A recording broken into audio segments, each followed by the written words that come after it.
She said it with a smirk. Her voice carried no apology, just that bratty satisfaction she'd mastered since childhood. Oops, my bad. Guess you should have helped me with that 29 grand. The laptop hissed, drowned, sparks snapping as it sank. My mother's voice chimed in almost on cue, sugar-coated poison. It's just an accident. Don't be dramatic. Accident. That word burned. I looked at the ruined machine, years of work wiped out by her petty tantrum, and I smiled. Not outwardly, inside, quiet, sharp, and cold. Because in that moment, I knew exactly what I'd do. We grew up under the same roof, my sister and I, but it always felt like different houses. Mine was built on discipline, late-night studying, scraping for scholarships, clawing for a life. Hers was built on excuses, every failure cushioned, every mistake smoothed over by our mother's indulgence. When she tanked her grades, it was creativity. When she maxed out credit cards, it was just exploring. When I said no to giving her money, it was betrayal. And when she drowned my laptop, my mother siding with her wasn't new, it was tradition.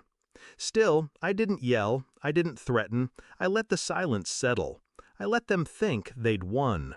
But that night, when the house was asleep, I made a few calls, changed a few passwords, opened a few back doors into systems my sister never knew I had access to.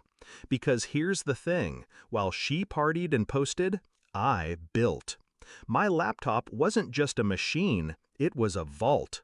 And in it, among my own work, I'd quietly collected everything about hers. She called it a business idea, but I knew what it really was, an MLM scheme, already bleeding her credit dry. She'd begged me for $29,000 like it was pocket change. When I refused, she muttered that I was selfish, that I owed her. So I owed her. Fine, I'd pay in full. At 6:15, she woke to screams. Not mine, hers. Her phone exploded with alerts, bank accounts frozen, credit cards declined. She ran down the hall, mascara smeared, waving her phone like a weapon.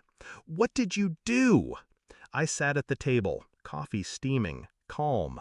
"Check your email," I said. She did. Her eyes widened. Every unpaid loan, every scam she'd bought into, every debt hidden from our parents, forwarded directly to their inboxes. Creditors copied. Her business partners were CC'd too. The glossy lies she'd told them laid bare with receipts. She dropped the phone, her hands shook. "You ruined me!" I finally looked up. My voice was steady, quiet. "No, you ruined yourself. I just turned on the lights." The fallout was fast. By noon, my parents' phones were buzzing non-stop. Calls from banks, lawyers, angry investors. My sister sobbed, begged them to fix it, to shield her. But this time, even they couldn't deny what was in black and white. Their golden child wasn't creative. She was reckless, a fraud, a parasite. And I was the one who had proof. That night, the house felt different. Silence clung to the walls. My mother didn't defend her. My father avoided her. She tried to corner me in the kitchen, voice raw. "You destroyed my life. For what? A laptop?" I leaned in, so close she could feel my breath. "No, for years." She froze, because she knew. It wasn't about the laptop.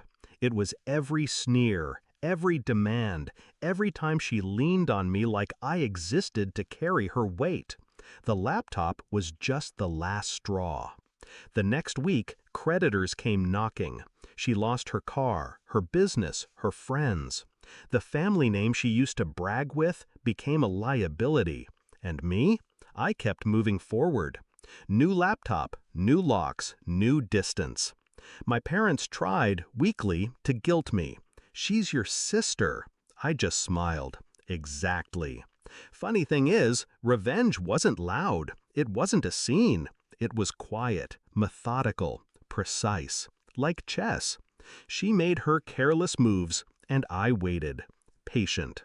Then, one morning at 6:15, the board flipped, and all her pieces scattered.